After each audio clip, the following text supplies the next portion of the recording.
Now that a couple days have passed since the conclusion of GBJAM 12, I thought I should make one more video discussing how things went, what I learned, and what should have gone differently. First of all, there wasn't a clear vision for what the game should have been. All I really had was the concept of space horror, but that was really more of a grudging concession to the theme of the jam than any kind of authentic inspiration that drove the project. To get more specific, I'm going to break down my thoughts into a few different categories. First of all, pre-production. The problem is that there was none. I spent some time messing around in Google Translate to come up with a name, but really I wanted to just dive right into the creative part of making a game as soon as possible, and start coming up with levels, enemies, gameplay, and that sort of thing. I don't think I even had the concept of who the main character was for quite a while, and I even changed that in, I think it was day 7 or 8. I probably should have spent at least one day fully dedicated to just conceptualizing a whole bunch of stuff, to come up with inspirations, and to refine later on.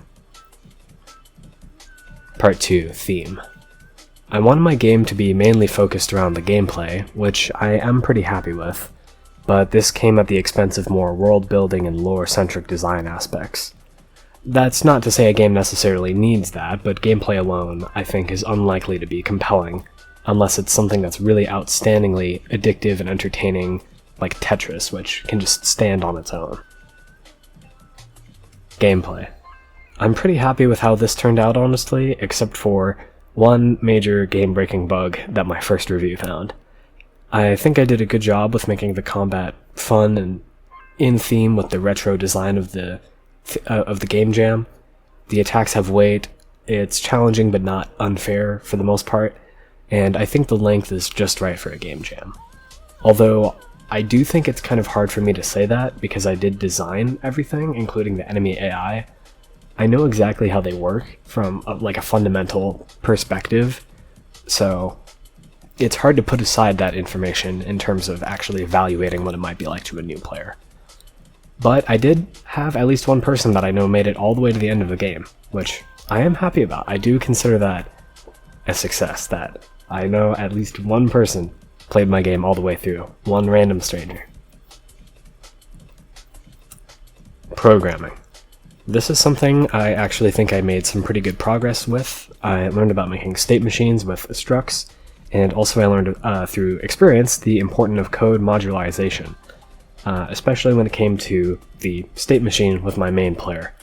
Originally I had three or four separate functions for each of the different attacks you could do, and they each had their own separate code because they all behaved slightly differently. But whenever I wanted to change that, it was very tedious, there was inconsistencies, and later on I reformatted it where everything was packaged into a single attack function, and everything else had to pass that into the function and then pass in arguments if they needed to modify something. A lot of my time in the jam was spent coding, which I think was probably unnecessary and unproductive given that my gameplay system is not exactly innovative. I was doing this to learn, and it was my first game jam, but even then I'm not sure that my kind of purist approach was really that effective. I'll talk more about what I mean by that as it applies to everything at the end, but I think I was too idealistic when it came to drawing from other sources. And speaking of that, the next category is art. This was also something I don't think I utilized as fully as I could have. Looking at a lot of the more successful games in the jam, they were all ones that I remember people posting progress pics of in the Discord. This primed people to be way more likely to check those games out, and also acted as a kind of A/B test in some cases, to see how people reacted. I would be interested in seeing how Discord activity correlates with a game's score, because it is essentially free marketing for a game jam, right? Like, that's the easiest way to promote yourself. And also, speaking of art, I don't really want to get too technical because I definitely don't have the knowledge to speak about this, but the color palette I chose, I just got off of LowSpec, a website with a bunch of retro color palettes, and it's relatively low contrast, which I think is designed for much more higher detail, higher fidelity models. If you look at these examples here, they're much more detailed than the sprites I had. Next up, for music, my music was serviceable. I'd say it got the job done in just kind of being filler background noise, but I don't think there's really a whole lot to say about it. And finally, QA. I had a couple bugs in the final version of the game that definitely might have ruined the experience for some people, but I don't think there was anything like fundamentally game-breaking. It is definitely beneficial to have some kind of second pair of eyes no matter what, though.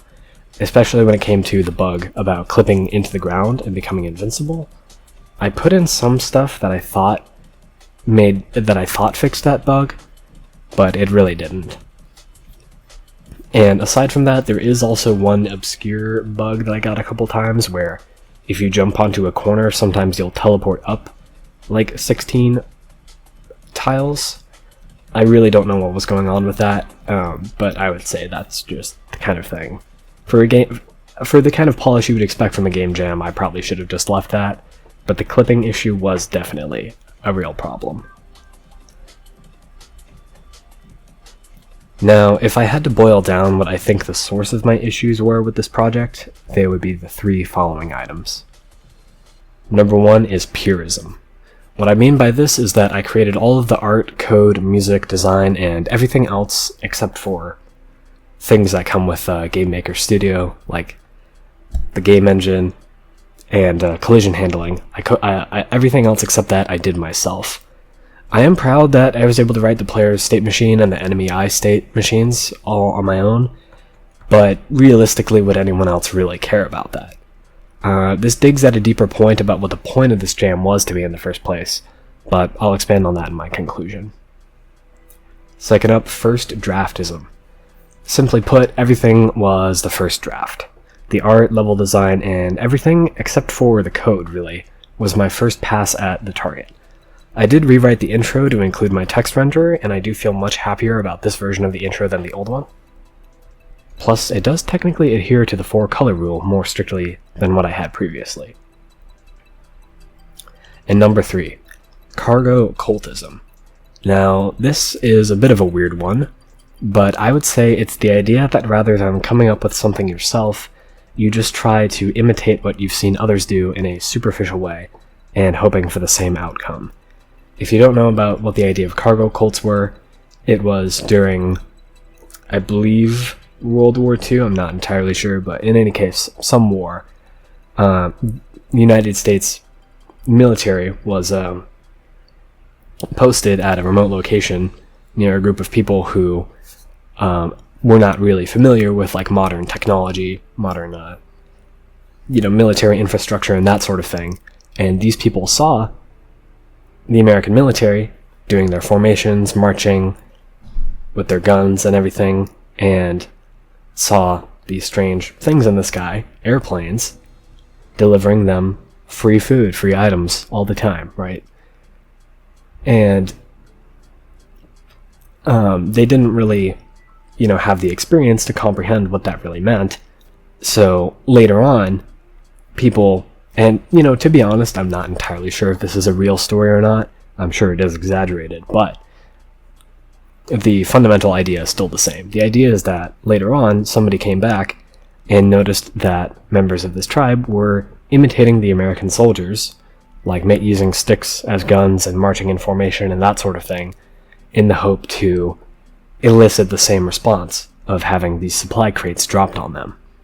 So, in terms of what I mean by that, in terms of my game, is that, I just add features that I've experienced in other games without necessarily understanding why those games originally put that there in the first place. Right. And I think all art to some extent is guilty of this, but it's probably more of a matter of degree than whether or not you've done it at all. Now, I know they say good artists borrow, great artists steal, but I think there is more to it than that. If all you're doing is recombining ideas that are already out there with slight tweaks, why would anyone care about what you've done? Of course, you don't have to be making something as far out and experimental as like LSD Dream Emulator, but Celeste and Hollow Knight were originally conceptualized in game jams. Now, could you say that Celeste is just Super Meat Boy? Sure, and Super Meat Boy is probably something else too, and so on. Fundamentally, they're quite similar. Creativity is not so much about pure uniqueness, but a unique combination of elements that complement each other, in my opinion. Now, compare this with mashups, which often just smash two things together without thought as to how one would enhance or synergize with the other. I think you can look at just about any piece of art and realize that every aspect of it derives from something else, but that's also probably key. I don't know about you, but whenever I look for a game or a book or a movie or something else, I want something that's mostly similar to stuff that I already like, but not too similar. I want to be sure that I'll like 80% of it, and the other 20% will be a surprise that's either good or bad. Now, depending on the mood, those proportions will change, of course, but it's pretty much never going to be giving me something entirely random. Even something like a mystery movie, for example, has a built-in expectation of quality. Like, the movie theater surely would not charge people to see a completely awful and unentertaining movie, right? Anyway, all of this is to say that a lot of popular games and media can be categorized as X, but it's like a form of built-in marketing. If you liked this, then you should try this. But does all of this even matter? What does this have to do with actually making a game?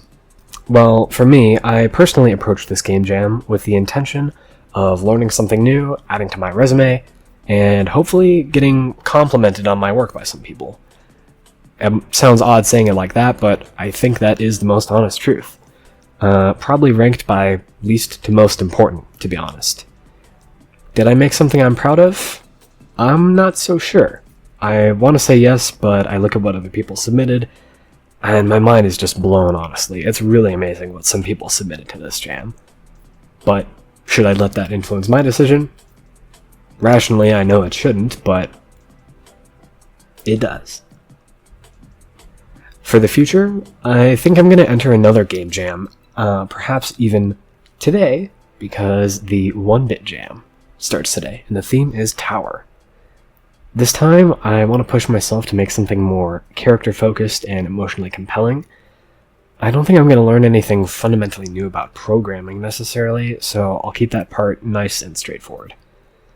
In terms of career, I don't really want to work in the games industry as a professional or a freelancer, to be honest. I want a career in computer science or cybersecurity, so I'm not sure if this is even a productive use of my time, really. But if I treat it as a hobby, I think it's still a useful thing to do with my time. I do have an interesting idea for the 1-Bit Game Jam, I think. The concept would be making a simulation of the elevator game, which is kind of this urban legend, scary story type thing, where you go through an elevator to certain floors in a particular order, and there's a bunch of rules you have to follow. And the idea is that doing that will let you enter another dimension or encounter some kind of spirit. Like there's this woman that'll get in the elevator with you and you're not supposed to look at her or talk to her, or she'll she'll snatch you and spirit you away or something, right? In terms of gameplay and art, I had the idea of making it similar to Pokemon aesthetically, since rooms with elevators are a common gameplay mechanic in those games. And there's also the character Hexmaniac, who is kind of similar to the ghost woman visiting you in the elevator. Additionally, stepping through to the other side could quite simply be accomplished by swapping the two colors of the game in order to fit with the theme of the 1-bit style, right? And looking at some of the past submissions, I do think that has been somewhat of a persistent theme. The idea of swapping the two colors to indicate something about the world has changed. So, perhaps not the most unique idea, but I think it could be effective. Anyway, that's going to do it for this video. Thank you for watching. I know this was a bit different than what I've been putting out recently, but I hope you still found it interesting. Have a good one.